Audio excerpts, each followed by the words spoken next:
예, 오늘 일기 먼저 읽어드리겠습니다. 8월 30일 서북구 신부님이 오늘 아침에 떠났다. 하나님께로부터 받은 크나큰 은총, 곧 서북구 신부님을 만나볼 수 있었던 은총에 대해서 깊은 감사의 기도를 드리고 있을 때 나는 주님과 아주 특별한 방법으로 일치하게 되었다. 주님께서 내게 말씀하셨다. 그는 내 마음을 본받은 사제다. 그의 노력이 나를 기쁘게 해준다. 나에 따라 보아라. 나의 뜻은 이루어져야만 한다. 그리고 내가 너에게 약속한 것들을 나는 모두 행할 것이다. 그를 통해서 나는 고통받는 영혼들과 근심 걱정에 쌓인 영혼들을 위로해 준다. 그를 통해서 내 자비에 대한 공경을 선포하는 것이 내게는 큰 기쁨이다.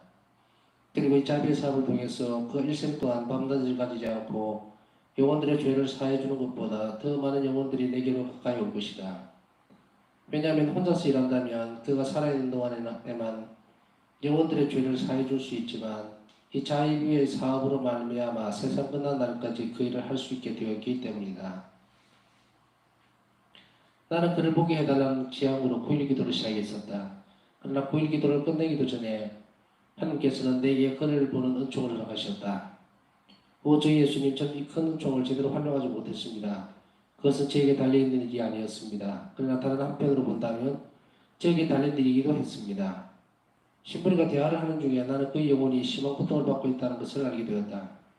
십자가에 못 박히는 영혼은 구세주를 닮았다. 신부님은 당연히 위로가 기대되는 곳에서 십자가를 만난다. 그는 많은 친구들 가운데 살고 있지만 예수님 이외에는 진정한 벗이 없다. 하나님께서는 당신께서 특별히 사랑하시는 영혼을 이런 식으로 헐벗게 하신다. 오늘 나는 이러한 말씀을 들었다. 내 딸아, 나의 대리자들 앞에서는 언제나 어린아이가 되어라. 그렇지 않으면 내가 그들을 통해서 너에게 주는 은총을 너는 받지 못하게 될 것이다. 1937년 9월 1일 난 주 예수님을 배웠는데 그분은 크나큰 위험을 갖추신 마음으로서 이 세상을 아주 엄한 눈초리로 내려다보고 계셨다. 그러나 당신 어머니의 전부 때문에 자비 기간을 연장하셨다. 9월 3일 첫 금요일 미사 시간에 난 한결 지되었다. 예수님께서는 아무리 작은 일이라도 당신의 뜻이 아니라면 이 지사에서 결코 일어나지 않는다는 것을 내게 알려주셨다. 이 사실을 알게 된 후 내 영혼은 아주 특별한 휴식 속으로 들어갔다. 그리고 나는 이 사업 전체에 대해서 아주 깊은 평화를 느꼈다. 하나님께서는 당시 좋으실 대로 되게 하실 수 있다. 그리고 나는 모든 일에 있어서 하나님을 찬미할 것이다. 지금까지 나는 약간의 두려움을 가지고 이 모든 영감들이 나를 어디로 이끌어갈 것인가 고민했었다. 하나님께서 내가 이 수도회를 떠나야 한다는 것을 알려주셨을 때 나의 두려움은 더 커졌었다. 금년은 그때로부터 3년째가 되는 데다. 그때부터 내 영혼은 때로는 행동을 옮기고 싶은 불같은 열정과 충동을 느끼기도 했다. 이런 경우 나는 많은 용기와 힘을 느낀다. 또 다른 때에는 그 일을 해야 할 결정적 순간이 가까이 오면 갑자기 하나님께로부터 버림받았다는 느낌을 갖게 되기도 했다. 그 때문에 아주 심각한 두려움이 내 영혼을 휩싸게 되고 그러면 아직 하나님께서 원하시는 때가 되지 않았음을 깨닫게 된다. 이런 것들은 어떻게 기록해야 할지도 모르는 극심한 고통들이다. 이 때문에 내가 밤낮으로 얼마나 고통을 받는지는 하느님만이 아신다. 내게는 피 한 방울 흘리지 않고 당하는 이 고통이 순교자들이 당한 가장 괴로운 고통보다도 더 견디기 힘든 것이라고 생각된다. 그러나 이 모든 것들은 다 영혼들을 위한 것입니다. 주님. 내게는 사랑과 자비 그 자체이신 하나님의 뜻에 나 자신을 완전히 맡겨드리는 행위. 봉은 지금 이 순간에 저희 마음속에 모시고 있는 성체 예수님, 저는 주님과의 이 결합을 통해서 저 자신을 희생의 성체로 하늘에 계신 아버지께 봉헌하여 드립니다. 저 자신을 가장 자비로우시고 거룩하신 하나님의 뜻에 온전히 맡겨드리면서 자신을 봉헌합니다. 주님, 오늘부터는 주님의 뜻이 저희 음식입니다. 저희 모든 존재를 받아주시고 주님 좋으실 대로 저를 처분하십시오. 아버지신 주님의 손이 제게 주시는 것이라면 무엇이든지 안심하고 기쁘게 순종하며 받아들이겠습니다. 주님께서 저를 어떤 방향으로 이끄시든지 저는 아무것도 두려워하지 않습니다. 저는 주님 원증의 도움으로 주님께서 제게 요구하시는 것을 무엇이나 다 해낼 것입니다. 저는 이제 주님께서 주시는 영감을 더는 두려워하지도 않고 그 영감이 저를 어디로 인도하는지를 알기 위해서 애쓰지도 않을 것입니다. 또 하느님, 주님께서 원하시는 길로 저를 이끌어 주십시오. 제게는 사랑과 자비 주님의 뜻에 저 자신을 완전히 의탁합니다. 저에게 이 수도에 머물라고 명령하십시오. 그러면 머물겠습니다. 저에게 이를 수행하라고 명령하십시오. 그러면 이 일을 수행하겠습니다. 제가 죽을 때까지 이 일을 불확실하게 남겨두려고 하신다면 그렇게 하십시오. 그래도 주님은 찬미를 받으소서. 인간들에게 있어 제가 특별히 필요하다고 생각될 때 저를 죽게 하셔도 그래도 주님은 참여를 받으소서. 주님께서 아직은 젊은 저를 데려가시더라도 주님은 참여 받으소서. 주님께서 제가 아주 늙을 때까지 살게 해주시더라도 주님은 참여 받으소서. 주님께서 제게 건강과 힘을 주시더라도 주님은 참여 받으소서. 주님께서 제가 평생 동안 고통스럽게 침대에 갇혀서 살게 하신다고 해도 주님은 참여 받으소서. 주님께서 제게 일생 동안 실패와 좌절만을 주신다고 해도 주님은 참여 받으소서. 주님께서 저희 가장 순수한 지향이 단지를 받게 하신다고 해도 주님은 참여를 받으소서. 주님께서 저 정신을 밝혀주신다고 해도 주님은 참여 받으소서. 주님께서 저를 어둠과 온갖 종류의 고뇌 속에 버려두신다고 해도 주님은 참여 받으소서. 이 순간부터 나는 가장 기쁜 평화 속에 산다. 왜냐하면 주님께서 친히 당신 손 안에 나를 들고 다니시기 때문이다. 청량할 수 없이 자비로우신 주님이신 그분께서는 내가 모든 것 안에서 그리고 언제나 어디에서나 당신만을 갈망한다는 것을 아신다. 기도. 오 십자가 위에 양팔을 벌리고 못 박혀 계신 예수님, 제가 주님께 간절히 애원하오니 언제나 어디에서나 모든 일이 있어서 주님 아버지의 가장 거룩한 뜻을 충실하게 수행하는 은총을 저에게 내려주십시오. 하나님의 뜻을 완수하는 것이 제게 무척 힘들고 어려운 것이라고 보일 때에는 예수님, 제가 주님께 간절히 청하오니 주님의 상처로부터 힘과 능력이 제게 흘러들어 오게 해주시고 제 입술이 오 주님, 주님의 뜻이 이루어지게 해주소서라는 기도를 계속 반복하게 해주십시오. 그처럼 무서운 고뇌와 고통 중에도 영혼들의 구원만을 위해서 주님 자신을 잊어버리신 오 이 세상의 구원자시여, 인간의 구원을 사랑하시는 분이시여, 오 지극히 자유로우신 예수님, 제가 주님 아버님의 지극히 거룩하신 뜻을 따라 주님의 구원 사업을 도와드리려면 저 자신을 완전히 잊어버리고 오직 영혼들만을 위해서 살게 해 주십시오. 1937년 8월 5일 주님께서는 우리가 존경하는 이레나 원장 수녀가 기도뿐만이 아니라 행동으로 얼마나 나를 보호해주고 있는지를 알려주셨다. 예수님 이란 은총에 감사드립니다. 저는 마음으로 이 은혜에 보답할 것입니다. 내가 예수님과 함께 있을 때 나는 그를 잊어버리지 않는다. 1937년 9월 6일 오늘 나는 새로운 임무를 맡았다. 정원에서 하던 일을 그만두고 수녀원의 정문이라는 사막에 지나게 되었다. 나는 잠깐 동안 주님과 대화를 나누었다. 나는 그분께 강복을 청하고 또 나에게 맡겨진 임무를 충실히 수행할 수 있도록 은총을 청했다. 나는 이 말씀을 들었다. 내 딸아, 내가 언제나 너와 함께 있다. 나는 너에게 자비로운 행동을 실천할 수 있는 기회를 주었다. 나는 이 일을 순명으로 해나갈 것이다. 만일에 네가 매일 저녁 특히 너에게 주어진 이 임무에 대해서 내게 이야기해 준다면 그것이 나에게는 큰 기쁨이 될 것이다. 나는 주님께서 나의 새로운 임무와 관련하여 새로운 은총을 주셨다는 것을 느꼈다. 그럼에도 불구하고 난 나 자신을 그분의 마음속에 더 깊이 가두어 놓았다. 오늘은 여기까지 읽겠습니다. 오늘은 우선 제일 마지막에 읽었던 대목을 부터 먼저 볼까 합니다. 1937년 9월 6일에 있었던 일이죠. 이제 바우사 성녀는 새로운 소임을 맡게 되는데 그것은 정원에서 정원사 일을 좀 계속해서 했었어요. 그래서 정원사 일을 하다 보면 양손을 다 써야 되잖아요. 장갑을 끼고 또 혹은 맨손을 하더라도 그러다 보니까 목줄을 칠 수 있는 손이 없어요. 그래서 바우사 성녀는 이 일을 할 때에도 그냥 손으로 뭐 목줄을 잡을 수가 없으니까 자비기도를 어떻게 바쳤냐면 예수님의 순환을 모시고 저희와 온 세상에 자비를 베푸소서라는 말만 그 기도만 계속해서 하셨어요. 언제 어디서는 어떤 순간이 되든지 간에 우리는 이런 모험적인 부분들을 계속 그대로 반복해서 우리 삶에서 할 필요가 있습니다. 그냥 무의미해질 수도 있었어요. 정원사 일을 하면서 뜨거울 때 뜨거운 땡볕을 맞으면서 땡볕 아래에서 그 일을 해나간다는 것은 쉬운 일은 아닙니다. 다음에 기회가 있으면 여러분들이 크라카우를 가보시면 정원이 마당이 정말로 넓습니다. 2000년 2월 달에 갔을 때에 폴란드를 방문했을 때는 한겨울이었는데도 그때는 이제 자비의 대성전이 지어지기 전이죠. 훨씬 전이죠. 그래서 2000년 초에 2000년 딱 대인전 시작하자마자 갔었는데 굉장히 넓습니다. 그 넓은 공간을 전체를 다 이제 정리를 하려고 하고 그 다음에 정원을 돌보는 것은 쉬운 일이 결코 아니죠. 수년들 수전 한정돼 있을 분들은 맡은 소임도 이렇게 각각이기 때문에 그 넓은 정원을 다 관리한다는 것은 상당히 어려운 일이지만 묵묵하게 그 소임을 하면서 바오사 성인은 여러 가지 소임들을 맡아서 하게 되는데 한 번에 불평도 하지 않습니다.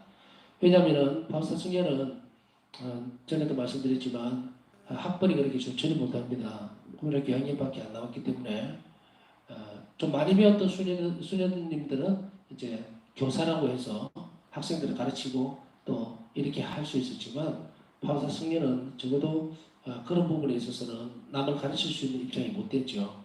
그래서 주로 이제 육체적인 일들, 소임들을 많이 맡게 됩니다. 주방이라든지 아니면 뭐 정원 일이라든지 뭐 이런 그 소임들 가운데 이제 바오사 성녀는 축실하게 당신의 이 역할을 일을 해 나가면서 영혼 구원에만 오직 매진을 했어요. 그래서 일이 결코 바오사 성녀의 이 소명을 또 혹은 기도 생활을 방해하지는 않았습니다.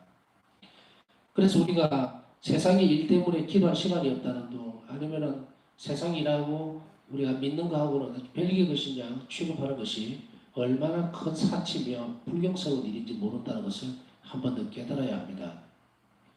우리가 하는 일이 더 열심히 되고 더 열심하게 되고 또 어떤 사업들이라든지 어떤 일들이 정말 축복받으려면 그렇게 신경을 쓰는 가운데서도 항상 결합되어 있어야 돼요. 신앙적인 부분하고. 그래야만 그 일이 거룩하게 됩니다. 예를 들어서 어떤 사람이 떡볶이 장사를 하는데 그 떡볶이 하는 장사를 하면서 그 일에 온통 신경이 쓰이고 얼마나 매상이 오를까만 신경 쓰고 그렇게 함으로 인해서 나는 주일에도 정말 이 일이 아니면 굶을 수밖에 없으니까 성당을 가지 않겠다라고 하는 그런 입장이 있다면 과연 그 사업이 축복받을 것인가? 그렇지 않습니다.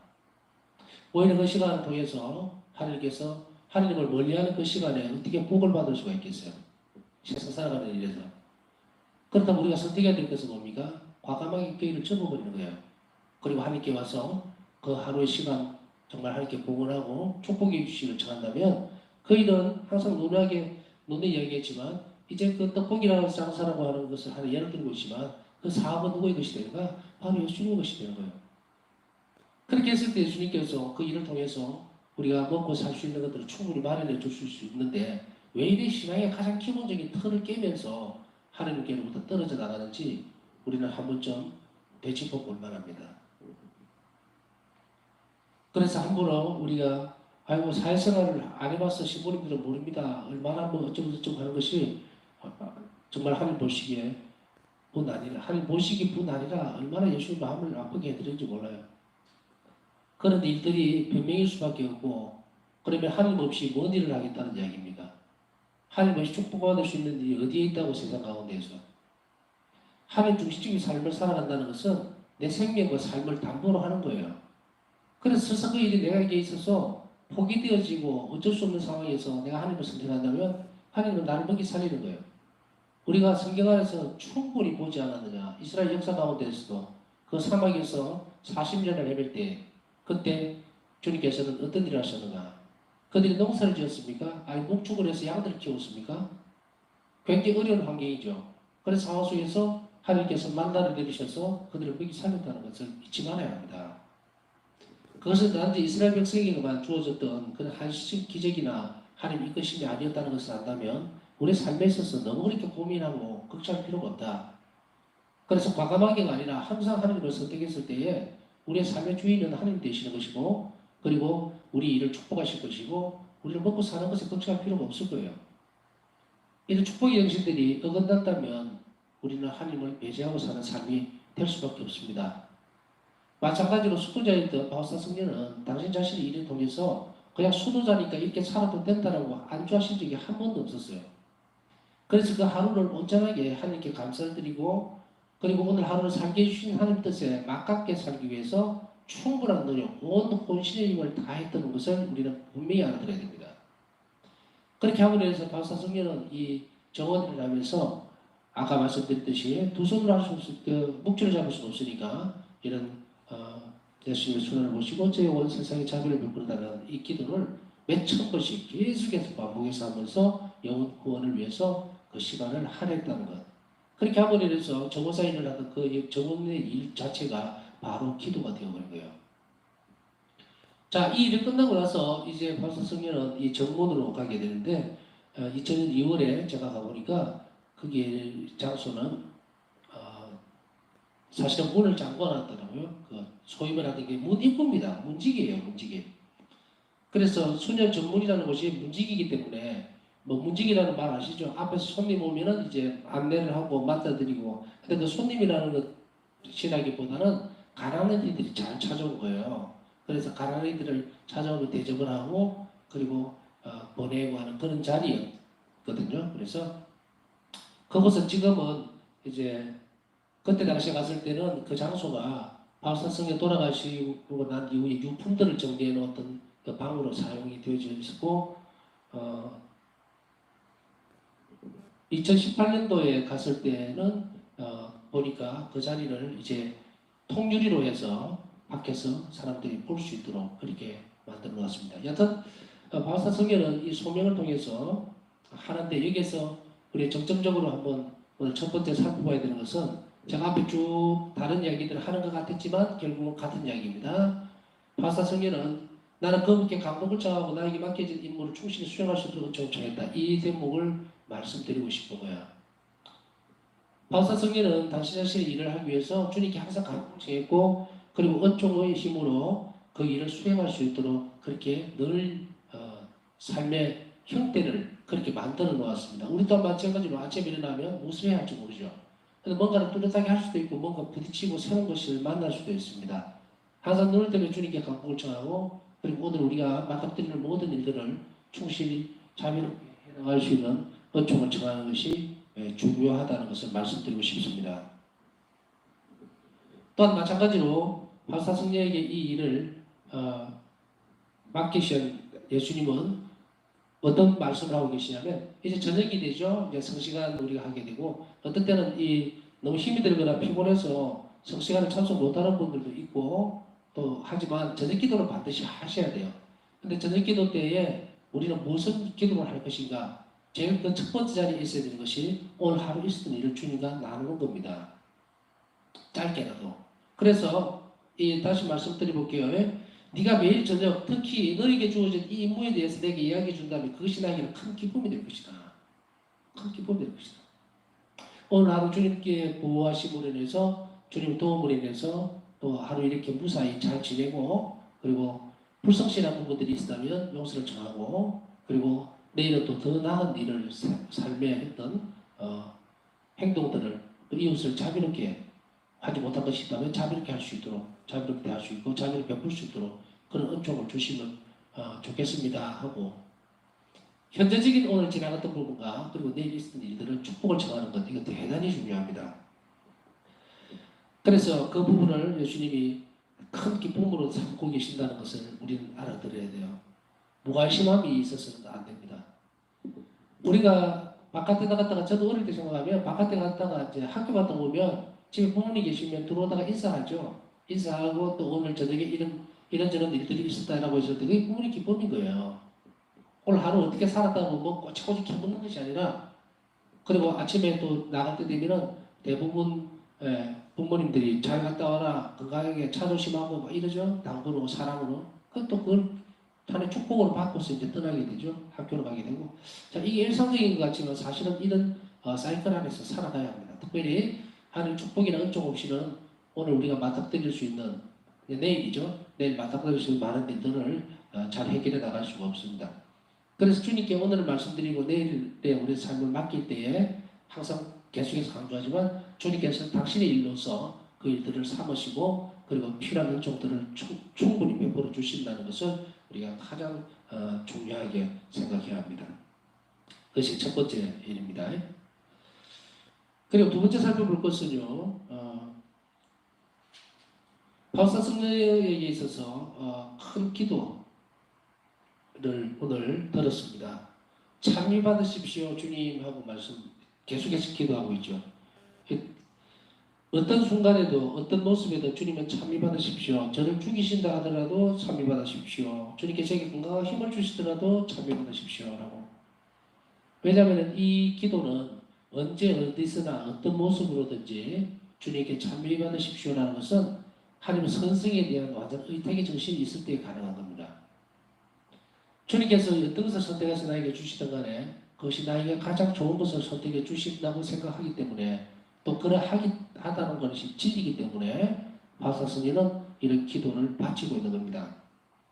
주님께서 저를 어둠과 온갖 종의 고뇌 속에 두신다고 해도 주님은 참여받으소서. 자, 두 번째로 주님을 참여할 수 있는 시간들을 우리가 늘려나가야 됩니다. 우리는 본능적으로 어떤 부분들이 별로 마음에 안 들거나 힘들 때는 그냥 불평이나 투정이 나오게 되어 있습니다. 하나님께 대해서 원망을 하게 되죠. 또 원망이라고 하는 단어가 너무 좀 센 단어라 그러면은 불평이라고 표현을 하겠습니다.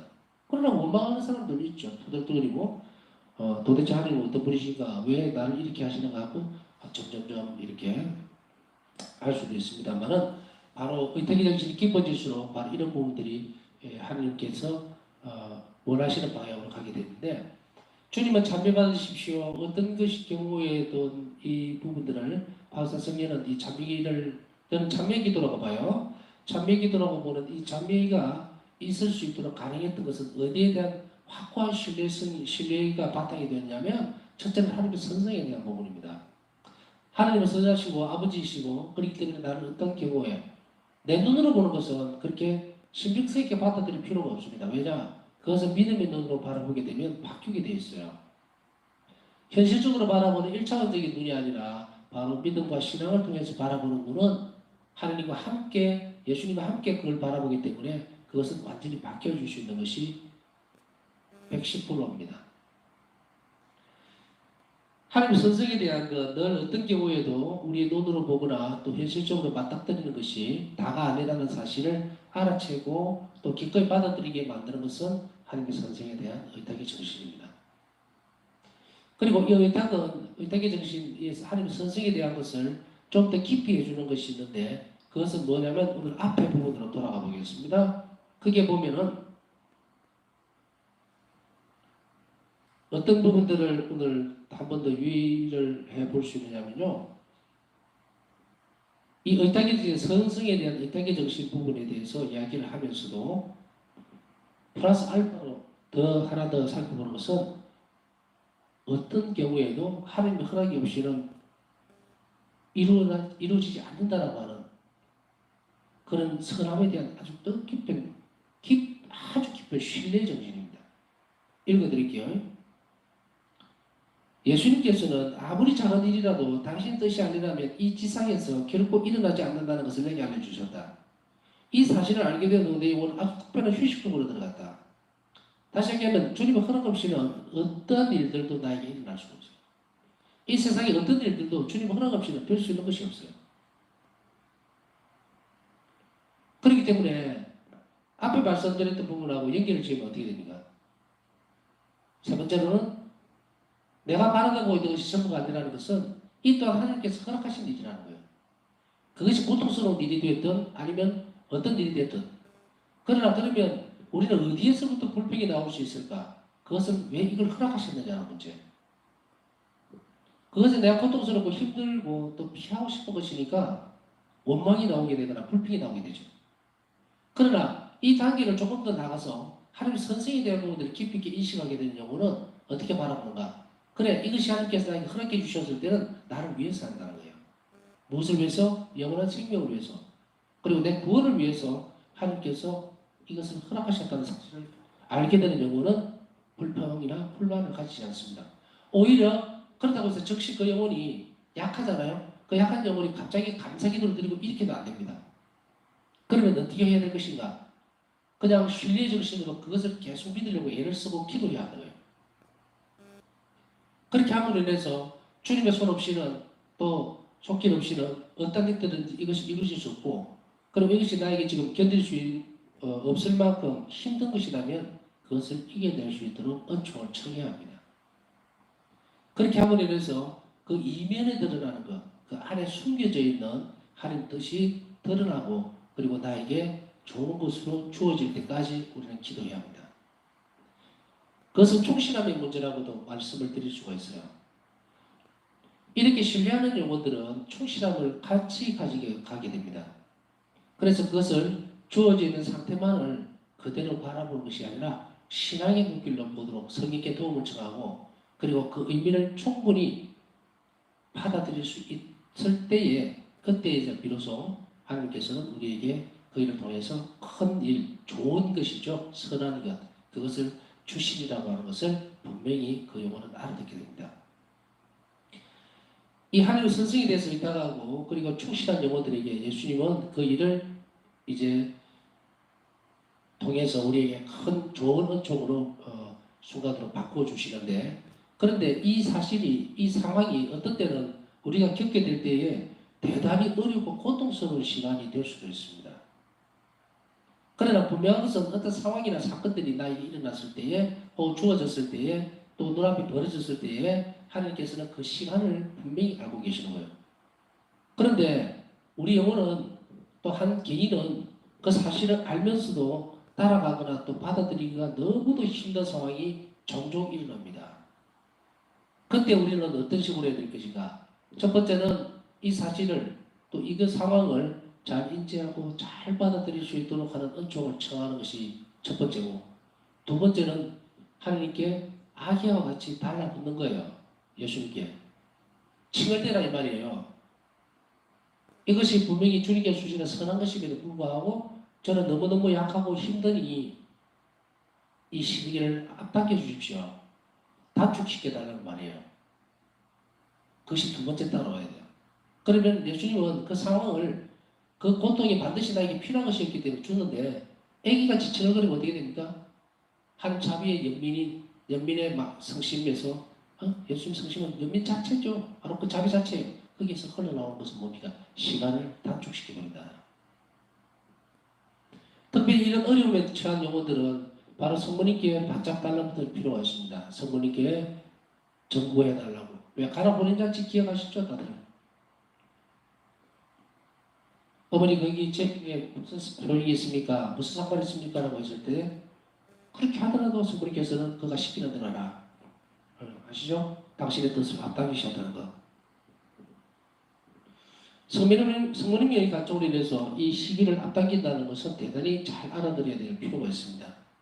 쭉 설명해 드렸던 대로 어떤 상황이나 그것이 피할 수 있는 부분들은 없습니다. 분명히 그것은 하나님 허락하에 이루어진 것이기 때문에 그러나 그 시기나 시간들을 줄일 수는 있어요. 그래서 그러한 간청을 가장 가까이서 해주실 수 있는 분이 바로 어머니이신 마리아라는 것을 안다면 우리는 그분의 도움을 특별히 더 열심히 청하고 또 봉헌할 필요가 있다는 것을 우리는 알아들어야 됩니다.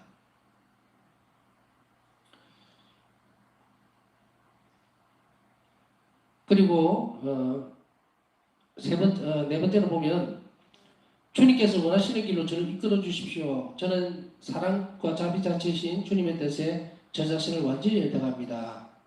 이 말씀도 거의 기도문과 같은 거예요. 아버지신 주님의 손이 제게 주시는 것이나 무엇이든지 안심하고 기쁘게 순종하며 받아들이겠습니다. 아무것도 두려워하지 않겠습니다. 네 번째는 이제 내 삶을 아버지 손에 완전히 맡겨드리는 겁니다. 그래서 1절에도 말씀드렸듯이 가정에 문제가 있고 힘이 드는 어려운 신앙적인 어려움이 있다든지 경제적으로라든지 여러 가지 어려움이 있을 때 우리는 이 기도를 바치거나 혹은 우리 삶의 태도를 바꿔야 됩니다. 제가 지나가는 말로 그때 말씀드린 것은 아닙니다.